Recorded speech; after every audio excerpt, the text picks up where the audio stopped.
I'm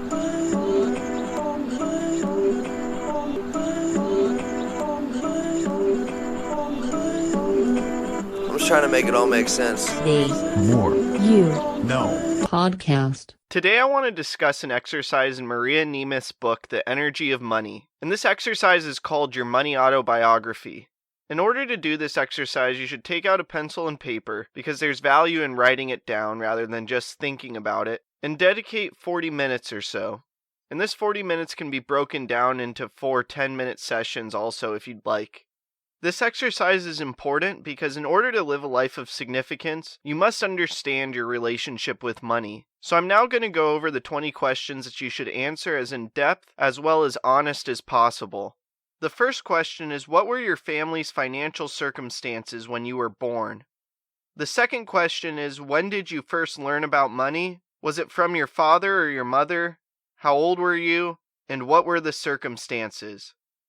These two questions will assist in giving you a baseline for how you view money, because often how you were raised and what you were exposed to in your early years has a heavy impact on how you conduct yourself in the present moment, not just with money, but with many things. So the third question is, did you have an allowance?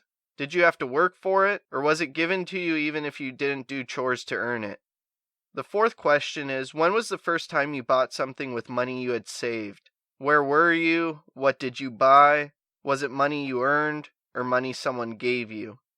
The fifth question is, do you remember your first paycheck? How did you earn it? How much was in it? What did you do with it? And these questions will assist in understanding the basis of how you've gone about earning money in the past.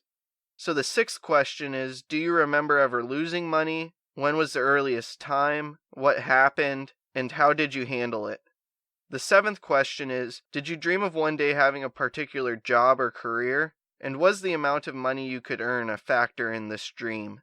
The eighth question is, if your relationship with money were a personal relationship, how would you describe it? Do you fear, love, hate, depend upon, feel possessive of, or feel generous with money? And here just write down whatever comes to mind. The ninth question is, how do you relate to people who have more money than you, as well as less money? The 10th question is, do you recall your mother's or father's relationship with money? If you didn't live with them, then pick people who were your primary caregivers. The 11th question is, how did the above people's relationship with money affect you? Did they have expectations of you? If so, what were they? Were there some aspects of money that were not discussed? These questions assist in understanding your viewpoints and relationship with money as a whole. The 12th question is, have you ever accomplished an important task or project involving money? If so, what was it? And what did you do that made you successful?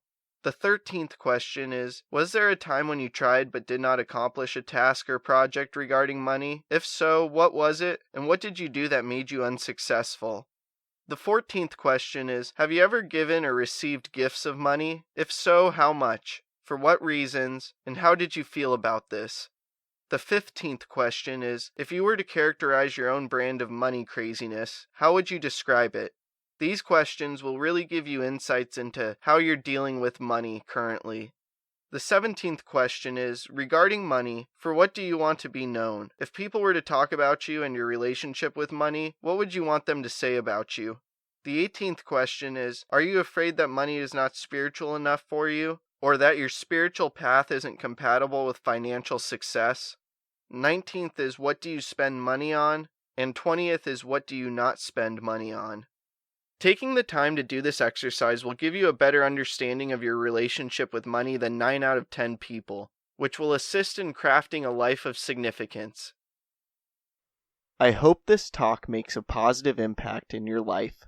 Please subscribe to the podcast wherever you are listening or watching it, check out other episodes, leave a review, and follow us on social media at More You Know Pod. Also, please don't forget about our sweepstakes. Retweet a clip with the hashtag #TheMoreYouKnow and new podcast from our Twitter for a chance to win a signed copy of my upcoming book, The More You Know. Tag 2 friends in the comments on a clip on Instagram for a chance to win a brand new copy of Dean Graziosi's Millionaire Mindset or Ed Milet's Max Out. Like us or share a clip on Facebook for a chance to win a book I have read that highly inspired me, signed by me with an inspirational message. Again, thank you for listening as we propel with podcasting through The More You Know. I'm